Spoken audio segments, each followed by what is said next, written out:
नमस्कार. टाइम महाराष्ट्राच्या या विशेष लाईव्ह मध्ये आपलं सगळ्यांचं स्वागत.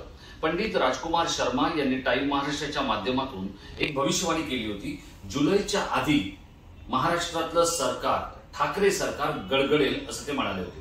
ती गोष्ट अगदी तंतोतंत खरी ठरलेली आहे आणि त्यामुळेच आपण थेट पंडित राजकुमार शर्मा यांच्याकडे पोहोचून सरकार कोणाचं बनणार हे समजून घेणार आहोत. पंडितजी, सगळ्यात महत्वाचा प्रश्न आपल्याला हा आहे की याच्या आधी आपण ज्या काही भविष्यवाणी केलेल्या होत्या, मग ते पंतप्रधान नरेंद्र मोदींचं पंतप्रधान पदी येणं असू द्या किंवा शिवसेना प्रमुखांचं या जगाचा निरोप घेणं असू द्या, प्रमोद महाजन यांच्या बाबतीत घडलेली घटना असू द्या, या आपल्या अनेक राजकीय भविष्यवाणी ज्या आहेत त्या खऱ्या ठरलेल्या आहेत. मला आपल्याला विचारायचंय, ठाकरे सरकार जे 2.5 वर्षाचं कार्यकाळ करून पूर्ण झालेलं आहे ते उद्या विश्वासदर्शक ठरावाला सामोरं जात आहे. गुरुवारी सकाळी 11 वाजल्यापासून ते 5 वाजेपर्यंत उद्धव ठाकरे यांची अग्निपरीक्षा आहे. ती अग्निपरीक्षा कोण जिंकणार? उद्धव ठाकरे, एकनाथ शिंदे की देवेंद्र फडणवीस? देखिए, बहुत ही सुंदर सवाल किया और मैं दर्शकों का आभार प्रकट करता हूं कि उन्होंने इतनी बड़ी तादाद में हमें देखा और हमें सराहा. अब आपने जो सवाल किया है, मैं बहुत ही संक्षिप्त में, टू कट इट शॉर्ट, नीट उसमें बताऊंगा कि शिवसेना की हॉरोस्कोप जब हम देखते हैं 19/6/1966 मुंबई में शिवसेना का जन्म हुआ. बाला साहेब प्रबोधकर ठाकरे साहब ने इसकी स्थापना की. और आज के दिन let me come back to the directly वर्तमान स्थिति क्या है. जब हम बुध में राहु की परिस्थिति देखते हैं तो उनकी शिवसेना में बुध की महादशा लगी हुई है और साथ में राहु की अंतर्दशा लगी हुई है. जब हम बुध में राहु की अंतर्दशा देखते हैं तो 10/2/2024 तक शिवसेना के ऊपर वाइट काल, मतलब अच्छे दिन नहीं. डेफिनेटली जो आपने सवाल किया उसमें हम देवेंद्र फडणवीस की कुंडली का अध्ययन करते हैं. 27/7/1970 कुंभ राशि. केतु की जब महादशा चली तो उनको सत्ता से विमुख होना पड़ा 108 सीटों के बावजूद भी. अब उनकी कुंडली में केतु में मंगल की अंतर्दशा लगी है और मंगल 27 तारीख को स्वराशि मेष राशि में प्रवेश कर चुका है. 27 जुलाई, आपको याद होगा दर्शकों की 12 जुलाई से पहले ये सरकार बनेगी. मैंने ये भविष्यवाणी टाइम्स के माध्यम से की थी. और अब इनकी देवेंद्र फडणवीस की कुंडली का जब हम अध्ययन करते हैं, एकनाथ शिंदे की कुंडली का जब हम अध्ययन करते हैं तो 9/2/1964 और राहु की महादशा 2012 में शिंदे की कुंडली में लगी. और इस वक्त उनकी कुंडली में बहुत ही सुंदर योग बने हुए हैं. आप सबको याद होगा कि राहु की महादशा जब मनमोहन सिंह को लगी तब मैंने प्रेडिक्ट किया था 2002 के बाद कि 2004 में अगले पंतप्रधान मनमोहन सिंह होंगे. आज इनकी राहु की महादशा में जिस तरह की भुक्ति है, जिस तरह की अंतर्दशा है, जिस तरह की प्रत्यंतर दशा है, डेफिनेटली इनकी कुंडली में एक बड़ा परिवर्तन योग दिख रहा है और इनको इस सारे कार्यकलाप में सफलता के सुंदर योग बनते हैं. इसलिए उद्धव ठाकरे साहब की कुंडली का अध्ययन करना यहाँ मैं अनिवार्य समझता हूँ. 27/7/1960 सिंह राशि में इस वक्त, यानी उनकी कुंडली में शनि की महादशा शुरू हुई है 12/10/2021 से.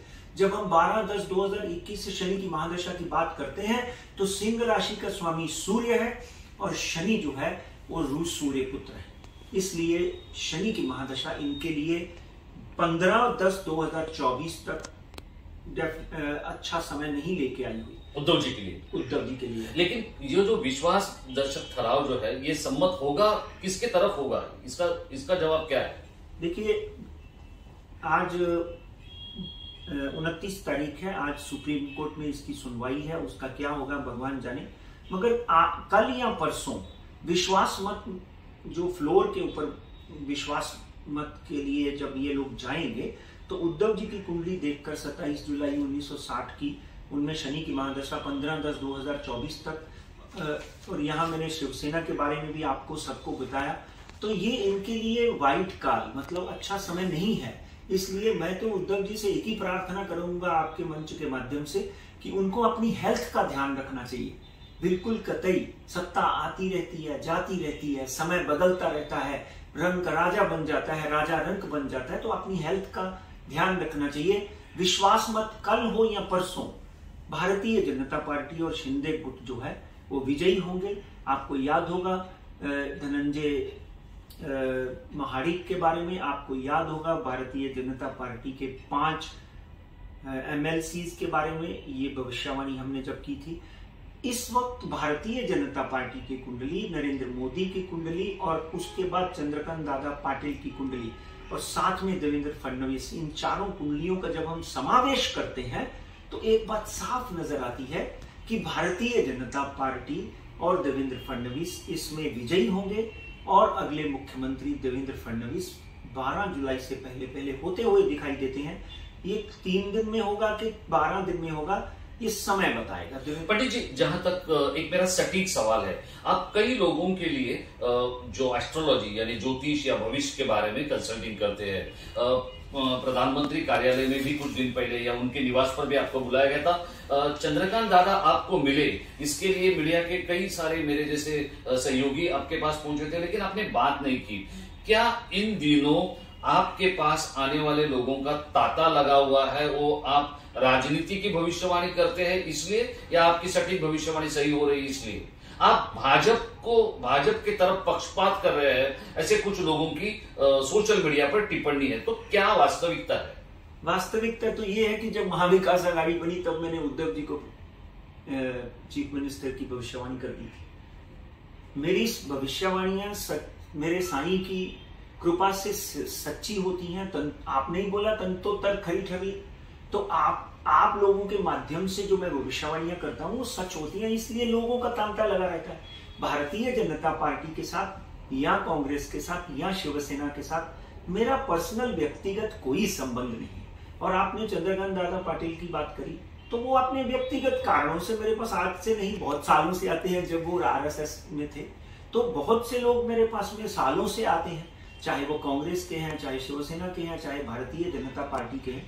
और यहाँ तक किसी की व्यक्तिगत जीवन के बारे में हम बोलते हैं तो वो मैं कोशिश करता हूं कि उसको एकदम पर्सनल रखूं, उसको राजनीतिक परपंच या मीडिया तक ना आने दूं। जी, म्हणजे डॉक्टर सारखं की डॉक्टरला अनेकांचे आजार माहीत असतात पण तो काय ते जाहीरपणे बोलत नाही। आता सध्या सगळीकडे राजकीय वातावरण, हे जे गुवाहाटीला आमदार आहेत यांनीही असं म्हटलेलं आहे की आम्ही संजय राऊत यांच्यामुळे नाराज आहोत। या आतापर्यंत शिवसेनेमध्ये 5 वेळा बंड झालं, हे शिवसेनेच्या इतिहासातलं सगळ्यात मोठं बंड आहे आणि त्याला संजय राऊत कारणीभूत आहेत। संजय राऊतांची त्यांच्यावर ईडीची कारवाई सुरू आहे, ईडीकडे त्यांना 1 तारखेला जायचंय। या सगळ्या गोष्टी पाहिल्यानंतर आपल्याला असं वाटतं का की शिवसेनेच्या बाबतीतल्या ज्या समस्या आणि ठाकरे सरकार जाण्यासाठी संजय राऊत कारणीभूत आहेत? आपल्याला पटतंय का कुंडलीच्या आधारावर? आपल्याकडे संजय राऊतांची कुंडली आहे का? हाँ, मेरे पास जो उनका डेट ऑफ बर्थ है वो है 15 सितंबर 1986। नवंबर 15 नवंबर है, ठीक है। तो 15 नवंबर 1966 उनका डेट ऑफ बर्थ है। मुझे फिर एक बार चेक करना पड़ेगा, मगर डेफिनेटली अगर हम नाम प्रमाणे राशि की बात करें तो 15 नवंबर मेरे पास जो डेट ऑफ बर्थ है उसके लिए मुझे चेक करना पड़ेगा। मगर अब अगर हम बात करें कि संजय की कुंडली में जिस तरह के वातावरण है, उनकी बॉडी लैंग्वेज है, हम जेस्चर रीडिंग या देखते हैं तो भाग्य जायते सर्वदा न पुरुषम न कौशलम। मैं किसी को किसी का कारण नहीं बताता हूं, क्योंकि जब ये महाविकास आघाड़ी आई तब भी तो शिवसेना में संजय राउत थे। आज संजय राउत इतना क्यों खराब हो गए? डेफिनेटली संजय राउत अपना स्पोक्सपर्सन का काम कर रहे हैं और वो कुशलता के साथ कर रहे हैं कि अकुशलता के साथ कर रहे हैं, उनकी भाषा में कर्कशपन है या उनकी भाषा कैसी है, उसका विश्लेषण राजनीति में आपके जैसे पत्रकार कर सकते हैं। मगर संजय की कुंडली में अगले 1.5 से 2 साल बहुत ही खतरनाक है। उनको पब्लिक में कहीं ना कहीं सम्मान को लेकर खतरा हो सकता है, उनकी सामाजिक प्रतिष्ठा दांव पर लग सकती है। भारतीय जनता पार्टी की वजह से नहीं, शिवसेना में ही उनके इतने शत्रु पैदा हो सकते हैं जिनके कारण उनको बहुत सी कठिनाइयों का सामना करना पड़ सकता है। ईडी या सीबीआई ये एक बहुत नॉर्मल प्रक्रिया है, मगर सामाजिक प्रतिष्ठा को लेकर, क्योंकि शनि 28 अप्रैल को बदले हैं, गुरु 12 तारीख को बदले हैं, 12 अप्रैल को गुरु बदले हैं, तो जब इनकी कुंडली का हम वर्णन करते हैं तो संजय राउत के ऊपर अगले 13 महीने गुरु की वजह से, 2.5 साल शनि की वजह से उत्तम नहीं है। उनको फूंक फूंक कर कदम रखना चाहिए, कहीं ना कहीं सामाजिक प्रतिष्ठा दांव पर लग सकती है। और एक बहुत इंपॉर्टेंट बात मैं आपसे बोलना चाहता हूं कि ये सत्ता तो स्थापित हो जाएगी, देवेंद्र फडणवीस सीएम बन सकते हैं, एकनाथ शिंदे डिप्टी सीएम बन सकते हैं और बन रहे हैं, ऐसा उनकी कुंडलियां बताती हैं। संजय राउत को अपनी सुरक्षा का विशेष ध्यान रखना पड़ेगा। आगे आने वाले दिनों में उनके ऊपर छोटा मोटा प्रहार भी हो सकता है, इसलिए बहुत ज्यादा भी कभी कभी ओवर कॉन्फिडेंस जो होता है ना, वो आदमी को भारी पड़ता है। मैं उनसे बहुत सालों से परिचित हूं, एक ही विनती करूंगा कि भगवान आपकी रक्षा करें और आप हमेशा स्वस्थ रहें। मगर इस वक्त राजेश जी, मोटा मोटी अगर हम देखें तो देवेंद्र फडणवीस की कुंडली में राजयोग का निर्माण हो गया है। नहीं, मुझे दूसरी आपसे एक सवाल, ये जो अभी 2.5 साल जो सरकार थी वो थी ठाकरे की और पवार की। अजीत पवार उप मुख्यमंत्री थे, हाँ, और उद्धव ठाकरे सीएम थे। अब जो सरकार बनेगी, उप मुख्यमंत्री, मुख्यमंत्री थे उद्धव ठाकरे, हाँ, और उप मुख्यमंत्री थे अजीत पवार। हाँ। ये पवार ने बनाई हुई, शरद पवार ने बनाई हुई ये सरकार थी। मेरा आपसे ये सवाल है, हाँ, कि अब ये जो 2 नेता फडणवीस और शिंदे अगर ये सरकार बनाएंगे तो इनमें जो प्रबल कुंडली है वो किसकी है? देखिए, देवेंद्र फडणवीस की कुंडली में अभी भी केतु में मंगल है। केतु जो है वो दैत्य ग्रह है, कहीं ना कहीं केतु दैत्य ग्रह है, अड़चने डालता है। मगर मंगल जो है वो सेनापति है, ग्रहों का सेनापति है, इसलिए मंगल उनकी कुंडली में इतना प्रबल है राजेश जी कि मंगल उनको अगले 1.5 से 2 साल 24 में जो केंद्र के इलेक्शन होंगे उसी के साथ महाराष्ट्र के इलेक्शन होंगे, तब तक देवेंद्र फडणवीस यहाँ पर सीएम पदवी पर रहेंगे। एकनाथ शिंदे 9/2/1964 राहु की महादशा में प्रबल चक्रवर्ती सम्राट के योग बनते हैं, इसलिए ये भी इनके साथ में उप मुख्यमंत्री रहेंगे। सेना इनके लिए एक नाजुक, ऐसा समझ लीजिए कि एक पार्टी है, इसलिए ये सेना नहीं छोड़ना चाहते। और आगे आने वाले दिनों में भी पॉसिबली इनके माध्यम से, राज ठाकरे के माध्यम से, प्रहार के माध्यम से इनके हाथ में आप भगवा ही देखेंगे। जी नहीं, मुझे एक सवाल आपसे, एक पेचीदा थोड़ा सा सवाल है, वो कई सारे लोगों को समझ में नहीं आया आज तक। जो भी शख्सियत महाराष्ट्र की उप मुख्यमंत्री बनी उसको मुख्यमंत्री बनने का योग नहीं आया, ये वास्तविकता है। क्या एकनाथ शिंदे, इसको सुधीर मुनगंटीवार हो, आर पाटिल हो, ऐसे लोगों ने कहा था कि ये सीएम मटेरियल है, ये मुख्यमंत्री बन सकते हैं, लेकिन जब आप ये उप मुख्यमंत्री बन जाएंगे तो क्या भविष्य में मुख्यमंत्री बनने के आसार उनमें दिख रहे हैं? देखिए, जब भी ये सरकार बनी तभी भी मैंने इनके बारे में प्रेडिक्ट किया था कि मुख्यमंत्री बनेंगे, तो कहीं ना कहीं ग्रहण योग ने उनके मुख्यमंत्री बनने का सपना धूल में मिला दिया।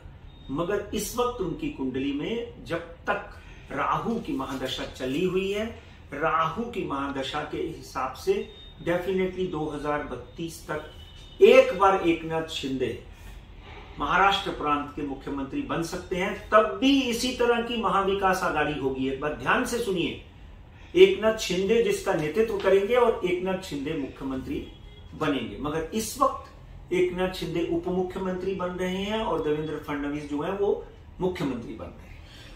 पंडित जी, ये ठाकरे परिवार के प्रति मेरा थोड़ा ज्यादा प्यार है। इसकी वजह है बाला साहब ठाकरे, क्योंकि उन्होंने जिस तरीके का काम मराठी माणूस के लिए किया है, तो एक पत्रकार होने के बावजूद भी मैं बाला साहब ठाकरे का चहेता रहा हूं।